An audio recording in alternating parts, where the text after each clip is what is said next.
With nearly 3,000 curious, smart, and always hungry bears living in southwest Colorado, the Colorado Department of Parks and Wildlife and other local organizations are working together to better educate residents on how to live responsibly and safely in bear country.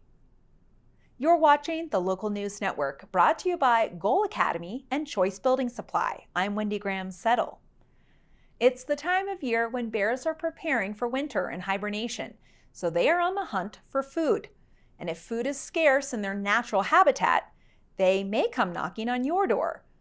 Locally, a bear working group including Colorado Parks and Wildlife, Bear Smart, representatives from the county, the city, and animal control are coordinating the efforts to reduce any bear issues within La Plata County. As an agency, like the Colorado Parks and Wildlife, we're somewhat limited in what we can do. We only have so many resources, and we have really low manning, actually. And so it's hard for us to respond to every single bear incident. So that's when it's great to have another agency like Bear Smart, because they can do a lot of education. And so they get out in the community, do things like that. They also have programs where they can help set up electric fencing, things like that we just can't do by ourselves. So we work with them. And then we also have city people that can actually go around and enforce the trash laws. So make sure people are cleaning up their trash and not putting out attractants for bears.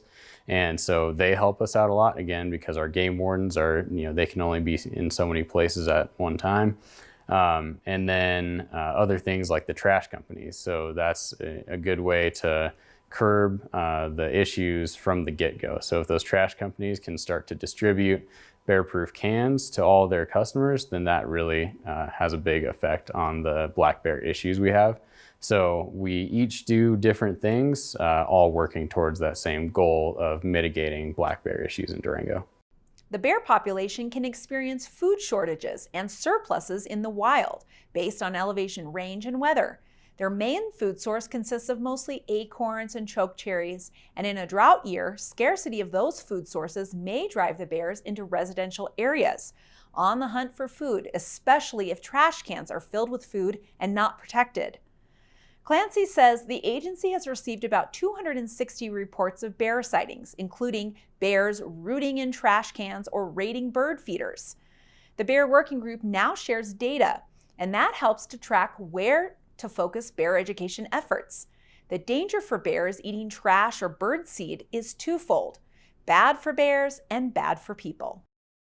I think of bears sometimes as being lazy, so they want to get the most food they can and the most calories for the least amount of effort. So if a bear has a choice between going and picking through a really sparse patch of acorns all day or getting into one trash can, and they're going to get the same amount of calories from each of those, they're going to go to the trash can. Same with bird feeders. So one bird feeder can have 20,000 calories in it, which is what a bear needs kind of on average during a fall day.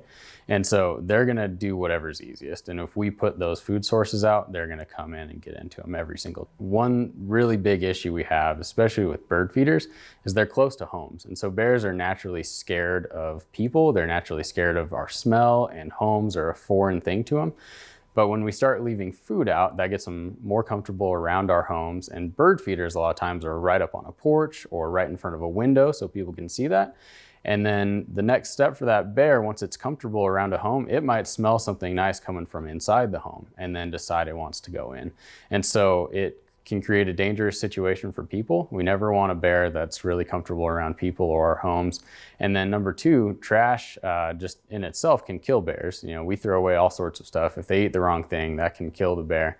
And then also if a bear gets into a home or something like that, then we have to go trap that bear and relocate it and things like that. And so it's just much better to keep those attractants secure and not have to deal with the bears at all. CLANCY says it's never a good day when they have to put down a bear, and so they do everything they can to educate people about avoiding bear encounters through deterrence and communication.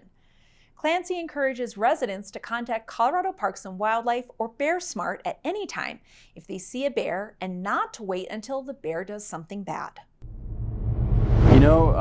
There are a few things. So one, just as we go into the fall season, bears go into a phase called hyperphagia, and that's when they're trying to pack on as much fat and as much weight as they can to get through the winter. So in the next month or so, they're really going to start getting active. They'll be active for about 20 hours a day, sometimes more than that. And that's when they're trying to get, just any food they can. So start to think about taking bird feeders down every single night. And if you see bears in your area, take those bird feeders down altogether until the end of October, mid-November, when bears will start hibernating. So that's one big step you can take. Securing trash is the other big thing. So just make sure during this fall season you secure your trash, and that will really mitigate most of the bear issues. And then again, always call us if you have any issues. My whole job is to do bear education, come help people with those issues. And then let us know if you want to help out too. So all these agencies that we're working with, we always need volunteers, we always need help, things like that. So if anyone out there wants to help us, please reach out and we will definitely plug you in. So. Be sure to contact Lucas at Colorado Parks and Wildlife to report a bear sighting. Or if you want to be more involved and volunteer, call 970-247-0855. Thanks for watching this edition of the Local News Network. I'm Wendy Graham Settle.